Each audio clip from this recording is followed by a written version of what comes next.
Greetings, fact-based family. Welcome back to another video. Welcome back to our YouTube channel.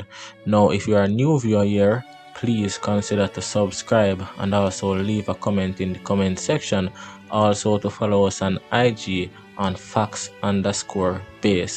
Now, in today's video, we'll be talking about two things.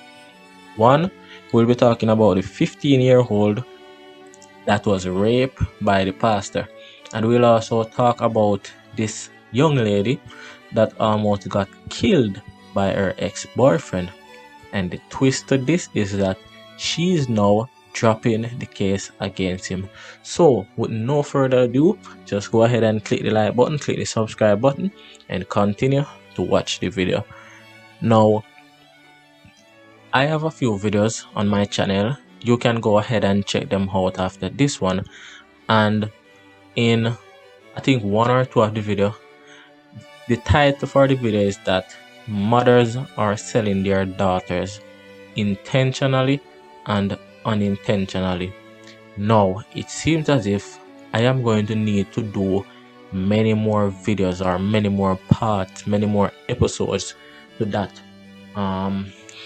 topic, because in this instance there's this girl. She's 15-year-old, right? And according to her, she was raped by a pastor. Also, according to her, it happened on the church compound. Now, the pastor was on the run for a while, and he later turned himself in, or the police later caught up with him, whatever the case may be, but I am now sure that he's in custody. Now, a few days after, the girl, with the company of her mother, went to Sissooka. I think it's Sissooka, yeah, because they are the ones that deal with these cases where children are involved when it comes down to like with minors and having sex and stuff like that. So yeah, the mother along with the child went to Sissooka, and she changed her statement. In the statement that she initially gave the police is that she was raped by the pastor on the compound of the church. But when she and her mother go to Sissooka, she said that statement is not true. She wasn't raped. Now, after telling Sissooka that, the police go ahead and do more investigation and question the girl, which is a 15-year-old, and I'm not sure if she was questioned in the presence of her parent, which she's a minor, so more than likely they did question her in front of her parents. But whatever the case may be, they questioned her again, and in her statement she said that she was raped for real. But the reason why she went to Sissooka to say that she wasn't raped is because she was forced to do so. So she go out and say the pastor rape her. Then she come back and say the pastor rape her. And then she come back and say the pastor rape her, and she was forced to do so. Now the big question is, who forced her? You want to know the answer for that? I think this is like a rhetorical question. You're all supposed to know the answer for that. But I'm still going to tell you. She was forced by her mother, the pastor, and the pastor's wife to say that she wasn't raped. And they did that because they want the case against the pastor to be dropped. Now, people, you want a wickeder mother more than that? You want somebody more wicked than that? Remember, I told you that mothers are selling their daughters intentionally and unintentionally. And in that video, I also spoke about a pastor a few years ago that was in the same situation like this.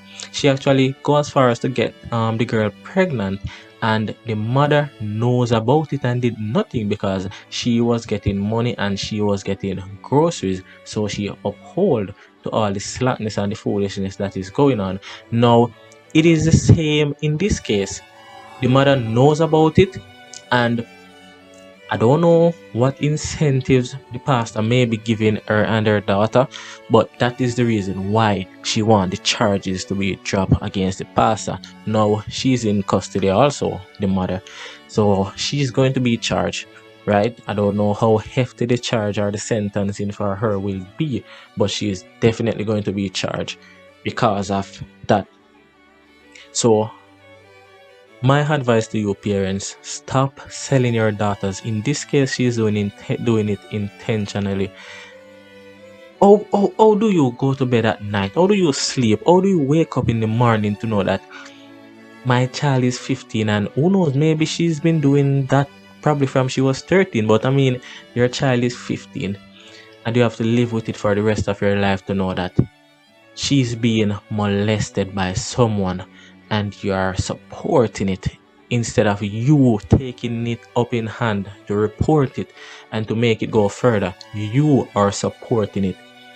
And then when that child grow up and become something not good, then you're going to blame the child. Or that child grows up, becomes something good and decided that, hey, I don't want to see you again, even though you're my mother. You're going to look at it away and blame the child. Parents, stop selling your daughters. It is sickening to see these in the news every single day. And the pastor wife, what kind of wife are you? Is it a case where the church money is that sweet? I'm just saying. Why would your husband, who is a pastor, rape a minor and you are trying to back him? You're trying for him not to get arrested? First thing first, he cheated on you. Second thing, it is with a minor. Third thing, it is a huge disgrace to you, your family members, and the church. And you are now in the news in a negative light because you want the child to drop the case against him. You are behind it. Come on, you're just a low-life scum. Believe me. Something is wrong with these people. Something seriously is wrong with these people. And just by saying that, I'm going to go on another topic. Whereas something is seriously wrong with this person also. Now there is this case where a female, a young lady, she was stabbed. In fact, she almost died. She almost died based on the attack on her by her ex-boyfriend. So the story goes that she was walking along the roadway and I think there was already a case in front of the courts between her and her ex-boyfriend. I don't know if it's for child maintenance or whatever the case may be, but they have a case in front of the court. According to her, while walking along the roadway, the same ex-boyfriend pounced upon her and was telling her to drop the case against him. She decided that no, she's not going to drop the case. And the ex-boyfriend go ahead and stabbed her up and left her on the ground to die. She was later taken to hospital where I think she undergoes surgeries and stuff like that. But in a nutshell, she survived the attack. And you know, Jamaicans say you survive by the skin of your teeth. Yes, she survived by the skin of her teeth. Now, the ex-boyfriend is currently in custody. Now, when the case were drawn before the courts, this said female is telling the courts that she no longer want to press charge. She want them to drop the case against her ex-boyfriend. No. You want to know why she want them to drop the case? You want to know the silly excuse or the silly reasons why she want them to drop the case against her ex-boyfriend that nearly killed her? One, she stated that she want them to drop the case because she want the help to take care of her child. I kinda understand where she need help. She cannot do it alone. But someone that almost took your life, someone that you already have a case in front of the courts with, that shows how toxic that relationship was. And now he almost took your life and you want to drop the charges against him because you're saying that you want him to be there to help take care of the child. Is it a case where she's scared, maybe saying that when he comes from prison, he's going to kill her? That can possibly be the case, because that's probably the only reason I am looking at why she would want the case to be dropped. Another reason, she states another reason why she want the case to be dropped. And it is sad to say, but this reason is the same reason why I am going to tell you, just book your burial spot from now, because that same reason might be the same reason why he's going to take your life initially in the long run. Now, the second reason is that she's saying that, one, she wants the help to take care of the child. Two, she needs the help to go back to school and finish her studies. According to her, she is going to school, or is planning to go back to school, and the ex-boyfriend is going to help send her to school. That is like one of the worst thing a man can do to a woman. You better take the woman and buy her house, buy her car. But the moment a man send a female to school, everything is different.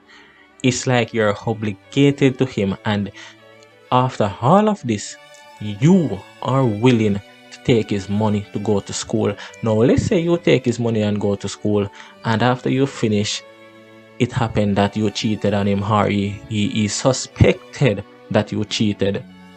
Whether or not you cheated, you know what's gonna happen? He is going to kill you, because you're obligated to him. He sent you to school, right? So that same reason might be the same reason why you're going to lose your life from the hands of this man. It is sad to say, but someone has to say it. She further went on and saying she's not going to waste the court time, and a lot of Jamaicans are waste of time on what. Miss, you're just fool. What are you trying to say? A lot of Jamaicans are waste of time to go before the court to testify against someone that almost took your life? You're saying a lot of Jamaicans are fool because of that? Jamaica need to develop this system like the American system, whereas certain incidents like this, they have enough evidence to put this man behind bars. They don't need you before the courts. I have a friend, he get in an altercation with his girlfriend. Something happened and he was held on to by the police, and that is in America. And up until this day, that female doesn't go to court, not even for a minute. On the day of the incident, the police came and they took her statement. That's all they need. They don't need her in front of the courts to sentence him. So it should be the same in Jamaica. You want to drop the case? Well, guess what? The police should not need you. They already have enough evidence to see that, okay, here's your hospital bill, here is your discharge card, these are the pictures of your hinges. That's all they need. They don't need you to say you want to push the case or you want to drop the case. It should be a case where they just go ahead and continue with what they're doing. They doesn't need any more investigation or evidence to send this man behind bars. So yeah, Jamaica is certainly not a real place. There are been so much weird things happening in Jamaica now. Only God, He knows. But until then, this is the end of the video. Again, guys, remember to subscribe and leave a comment. Okay, thanks for watching.